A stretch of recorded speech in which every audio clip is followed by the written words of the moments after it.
ayah dari penyanyi Stephanie Putri atau Stephanie Putri Dougherty, yaitu Andrew Hollis Dougherty diketahui berprofesi sebagai seorang guru musik. Putri bungsu penyanyi Titi DJ itu lahir dari seorang ayah berkewarganegaraan Amerika Serikat. Cerita cinta keduanya pun pernah diungkap oleh Titi DJ.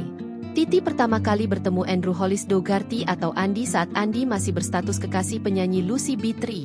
Ketemunya di Indosiar, dulu dia pernah dekat sama Lucy ABT, sekarang B3. Kata Titi dikutip dari YouTube Ferdi Element. Setelah pertemuan pertama itu, takdir seperti mempertemukan mereka kembali saat Titi diundang tampil di Bontang, tempat di mana Andrew bekerja. Dulu dia kerja di Bontang Pupuk Kaltim kalau nggak salah. Sebagai pelatih marching band, dia mengajar marching band.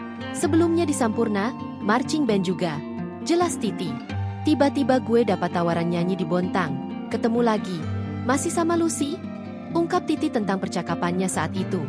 Saat tahu Andrew tak lagi berstatus kekasih orang, Titi blak-blakan mengakui bahwa dia yang pertama kali mendekati Andrew. Oh ya udah, gue pepet, kata Titi DJ sambil tertawa. Setelah beberapa tahun berpacaran, Andrew melamar Titi DJ dan memutuskan pindah ke Jakarta. Di Jakarta, Andrew diketahui bekerja sebagai guru musik di salah satu sekolah. Namun pernikahan itu harus berakhir di tahun ke-7.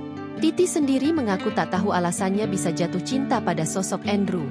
Download Tribun X sekarang, menghadirkan lokal menjadi Indonesia.